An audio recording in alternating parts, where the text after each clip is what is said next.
Hi, welcome back. I'm with Judith, and today we're going to tackle a question that's come through. I'm just going to pull it up on my phone here. This is a frequently asked question, I think, that's been coming up a lot over the last couple of weeks. I've got some clients, Judith, I'm sure you have some clients as well, that are sitting on the sidelines. And the question and the thought process is should we act now? We want to get into a detached home. It's our plan. We are either upgrading from a townhome or we're just sitting on the sidelines. Do you think that the prices of detached homes are going to continue to climb, and should we move in right away? We're hearing from other people because of the down payment rules, the extended amortizations, and people being able to refinance all the way down to 90% loan to value, meaning that you only need 10% equity to build rental suites. Is this going to make land that much more expensive? So I think this is a great question. There's a lot of things to dive into. I'm just going to put the phone back, and yeah, so let's jump into it. So initial thoughts when you hear somebody come at you with all these rule changes, what are your initial thoughts? Well, I mean, I tell them that, that the market will always go up. I mean, in a normal market, we haven't seen a normal market for a long time, but in a normal market back in the, 2000s, right? The early 2000s.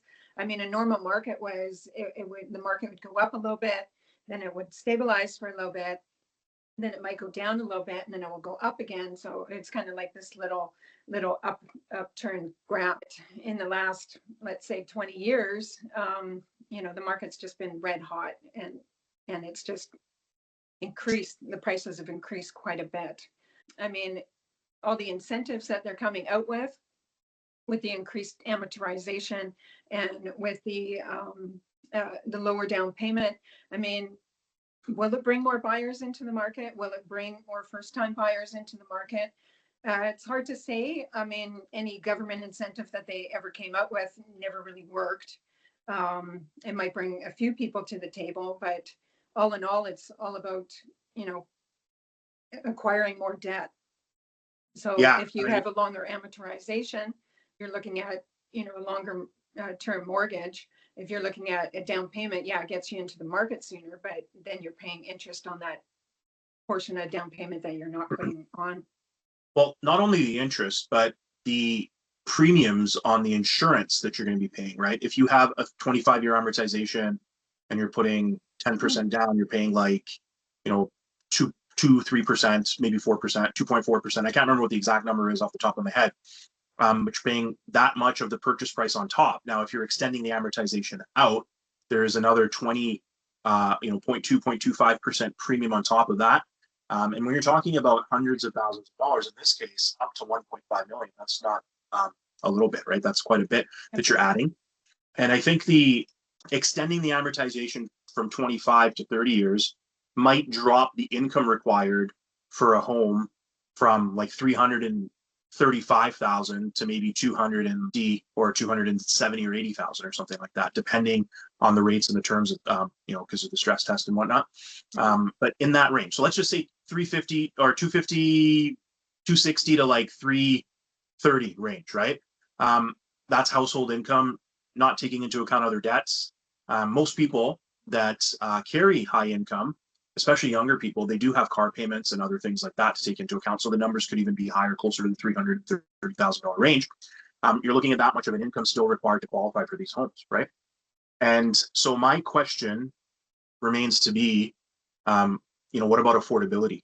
I get it. We aren't building at a rate that is, in line with the population increase. With that said, though, we've had a huge drop in numbers of people expected to come in because of the changes there. And also, I would also say, compared to 20, 25 years ago, level of the person that's coming in even, right? Over the last couple of years, we've seen entry level type people positions coming and being filled, whereas previously the bar was set a little bit higher. And I mean this in, not trying to offend anybody or anything, but the disposable income of the people coming in were a lot higher on average than they are currently. And, further to your point, with respect to, I know you mentioned the last 20 some odd years, I think especially in the last 10 years, we've seen ridiculous growth, like unsustainable growth. If you look at the price of a detached home in Maple Ridge in 2014, 2015, 2016, 2017, I mean, it went like this, right? And usually the market is, like you mentioned, it's like this. Yeah, it's a slow upward, yeah. And then, but over a 25-year period, it's going like this, but it's never straight. But the last, in the last 8 years, we've seen a few times where it's gone up like this, especially, I think pre-COVID, we started to see it level off a little bit, 2018, 2019, a little bit. And then once COVID hit again, so we've had 2 episodes in the last 10 years where we've seen parabolic increases, right? Yeah. So I just can't ignore the affordability factor, right? Personally, I think it has to do with the interest rates. So if you see where the interest rates were like a few years ago, like even COVID times where it was like, some interest rates were below 2%, and the market was hot, it was on fire. But Absolutely. then when they increased the interest rates, it was, a slower market. And now that they're decreasing the interest rates, that it's slowly starting to pick up. I think interest rates definitely play a factor, but I also think that we tend to overestimate, like, just because rates are going to come down doesn't automatically mean things are going to start picking up. I think for some people, yeah. But for the majority of us, there's so much more to take into account. Like when interest rates were at 1%, the government was giving out money like candy, right? We had people that were on whatever that plan was. What was it, CERB or whatever? They were giving out money. We had people, I remember, there was people that were like weren't able to qualify. They weren't able to qualify traditionally. So we've got B lenders where we're able to use more income. We're able to take a little bit less credit. So instead of maybe, a traditional lender is going to need 39% of your household income can go towards your housing costs. Other lenders will say, okay, you got more down, so we'll take 44, right? We're going to eliminate what's called the GDS, and we're just going with the TDS. The B lenders, some of them have the ability to go to 50, sometimes 55, right? So we had people on the A side when rates were at 1.5%, 1.8%. On the B side, they were like 2.5%. So people were coming in and getting this rate for 1 year or 2 years, maybe 3 years. And they're like, yeah, we're just gonna buy a house now because our payments are a lot less. But now we also had truck loans and car loans at that time that were being offered at 0.99. So people, they loaded up, right?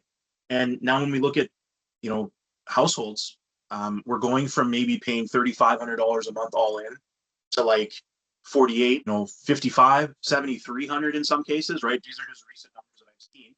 And so it's not just the interest rate on the mortgage, it's the other things as well. Like in the last few years, insurance premiums have increased so much on detached homes. We've started to see them increase on condos as well, right? Condo insurance has gone through the roof.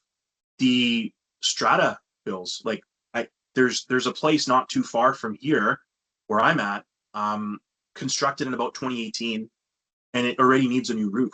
And so there's assessments coming down, but their condo fees are through the roof now as well. And then don't forget the property taxes, right? How many of these places have seen 20, 30% increases in their property taxes year over year, right? Yeah. So I think that, again, affordability is a huge thing. When you calculate, and even like if we play this out, if we have a $1.7 million purchase and you're putting 10% down, you've got, $1.5 million mortgage, let's say.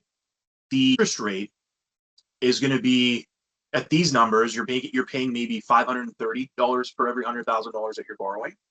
And then when you look at when interest rates were, 2%, we're maybe paying a little under $400 for every $100,000 that you're borrowing. So yes, it is a significant difference. It's going to be a couple $1,000s a month, which is significant, but it's still an affordability issue, right? A couple $1,000s a month for shelter, and then what about the cost of groceries, that living life in general, right? Yeah, everything's gone up. Everything's gone up. I saw that this ad on Craigslist, it was actually forwarded by a client of mine yesterday or the day before. There's a home in, I believe it's either North Burnaby or somewhere in East Vancouver. It's a 5-bedroom, 4-bathroom home, and it's being advertised to rent at $9,500 a month. Oh, wow. That's insane, right? Yeah. Yeah. I mean, if we want to take a few minutes and dive into the actual rules and the changes, I think we've covered a good I'm losing my train of thought here. What I'm trying to say, we've got a like a good general idea, but if we try and dollarize the difference, like, you know, your payment on a 30-year mortgage versus a 25-year mortgage of a $1.5 million mortgage that we're like in this scenario that we're acting out here with 10% down, how much are we saving? We're gonna, even if we save 20%, right? It's still a significant chunk, and it's still going to require a significant number on your income. Now, a household, I had this stat come in yesterday, and I was actually really surprised by it. In the U.S., sorry, I'm jumping all over the place here. In the U.S., the job numbers were absolutely brutal, and our per capita GDP numbers came out in Canada, and for I think the sixth straight time, I think it's I don't know, I can't remember if it's quarterly or monthly, that the measurements come out, but for the sixth straight time, they've gone down, and they're going down. Now, we used to be on par or above the U.S. in terms of our like the average person in the country being, you know, better off, you know, but that's dwindled. You know, in the U.S. there was this the data that came out, and this guy was comparing us to having Tennessee type incomes and San Francisco, Manhattan type pricing and housing pretty much all across the nation, right? And Manhattan's probably cheaper than BC. Right, Manhattan's probably cheaper than Vancouver right now, for sure. But where I'm going with all of this was our average, even median income in this city, I think is hovering around $75,000 to $90,000 per year range, right?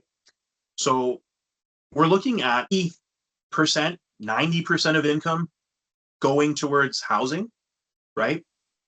Yeah, I don't see a lot of my clients lately too that are selling and renting, because I mean they're selling almost a $1.4 million house, and it's a separation, but a $1.4 million house, and they're like, well, what I'm going to get out of it after it's been split is I can't even afford to get back in, right? Because the payment, yeah. I mean, if you think about it, in this scenario, like even in Maple Ridge right now, to get a decent house, not like anything spectacular, but let's say, you know, 4 bedrooms, 2 bathrooms, 4 bathrooms, whatever, a regular family home. What's it going to cost you? It's going to cost you like 1.5, 1.6 probably, right? Or is it less? I mean, you can still get something for you know, under $1 million, but I mean, it's not fantastic. Yes, but in terms of like, if you don't need to have anything renovated or fixed, you're still looking at, you know, 1.3, 1.5. Would that be fair to say? 1.1, 1.2. Okay, 1.1, 1.2. Maple Ridge. But if we look at Poco, Coquitlam, Burnaby, I think Burnaby we're looking at 1.6 for a decent place. I think, not like anything to brag about. Yeah. Think about it. Even if you have $1 million down, your payments are still going to run you $4,000 a month, and you've got $1 million down, right? So I feel like, again, I just can't get past this affordability, right? And exactly. the numbers aren't getting any better. Like, and then you have the rental suites too. But I mean, how much is that helping?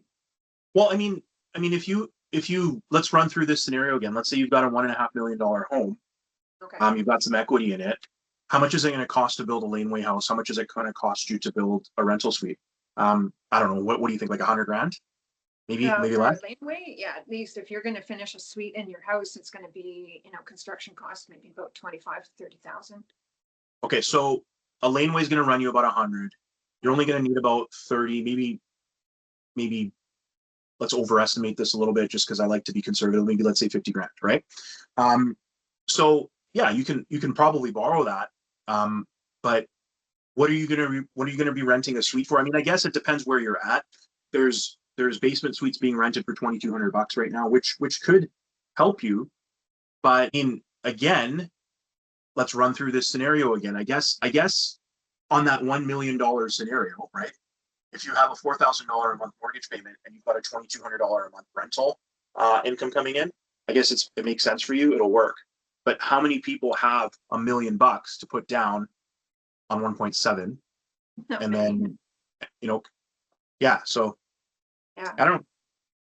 So my answer to that question is I don't see the price of detached homes continuing indefinitely to increase. I definitely do feel in the long term, um, you know, a Oh, yeah, home long is term, going it will to, always decrease or increase, yeah, sorry. it's always going to appreciate, but I don't know if these levels right now are sustainable. I mean, just these numbers, like we look at job numbers, right? Since 2019, across the entire country, 47% of jobs are government jobs. The private sector, it's dwindling, right? 1 in 5 Canadians are employed by the government. In BC, it's huge. I think BC and Prince Edward Islands, they have the highest, in terms of ratio to population, number of employees that are government employees. Now, that's great. Government jobs are secure, et cetera, until they're not.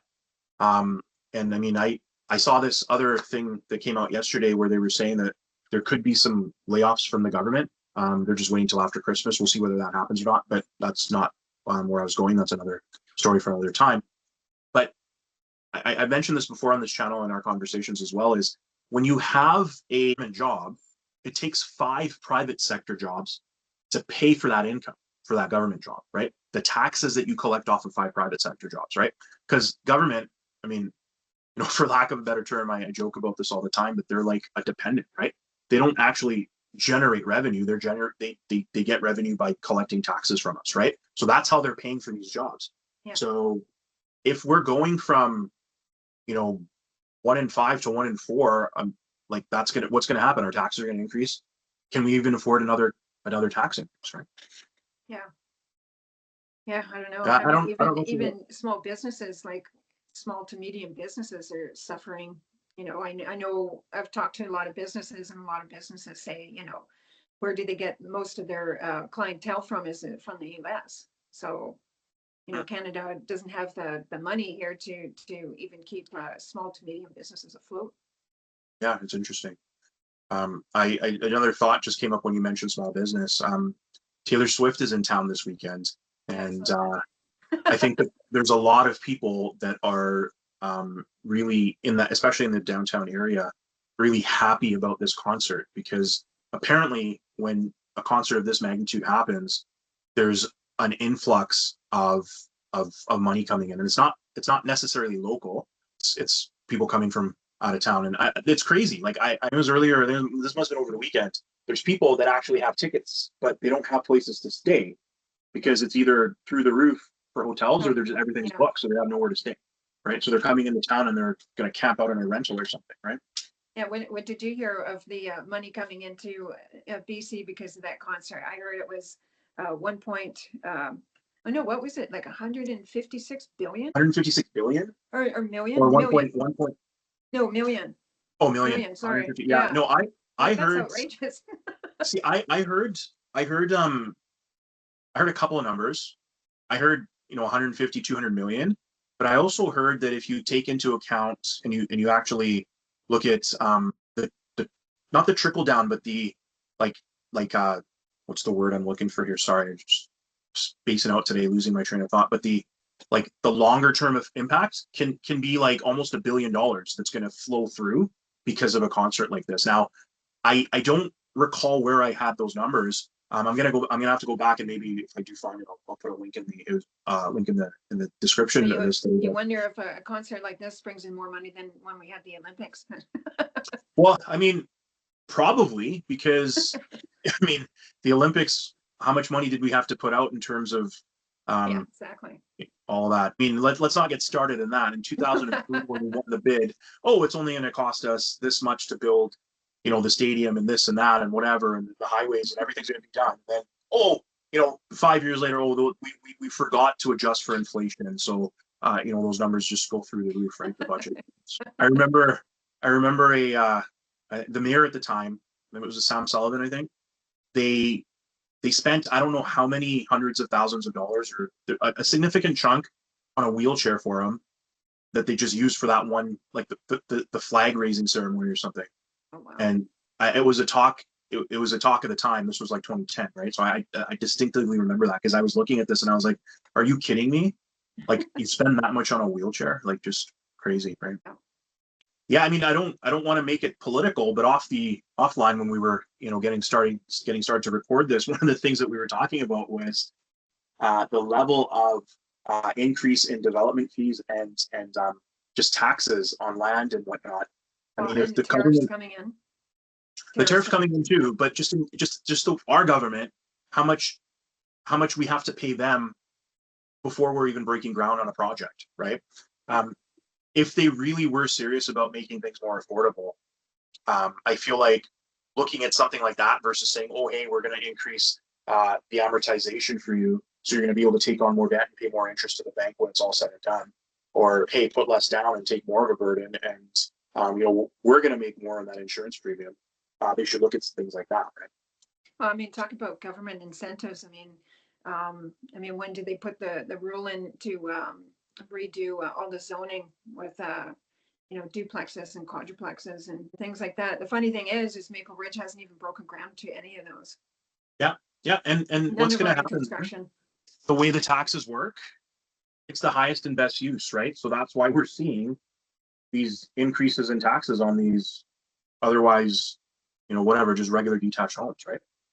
You brought up another point. Maybe we can talk about this on another episode, but the tariffs, right? That's another thing. I mean, who knows what's going to happen there?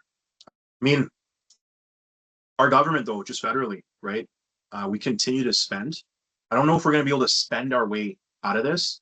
Oh, it's just going to be a tariff war where it's like, U.S. is going to go, oh, we're going to put tariffs on this, and then Canada's like, okay, well, you're going to do that, or we're going to put tariffs on that. It's just going to. Yeah, I mean, who knows what's going to happen? Like right now, there's a whole bunch of talk happening.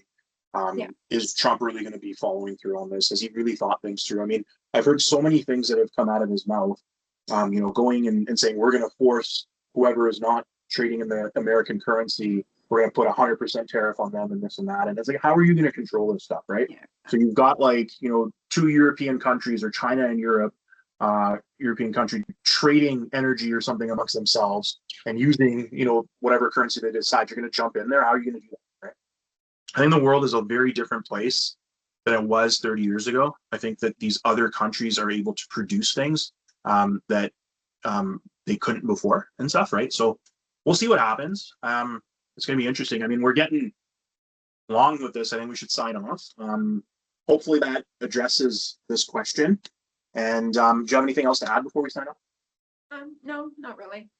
No, I think we can cover about it. So in conclusion, though, your thoughts. Do you feel like someone sitting on the sidelines right now, they have to jump in because in January, February? I mean, in a way, it's good to jump in right now, just because, it's a lower demand. Prices are a little bit lower, and you have lots on the market that you can,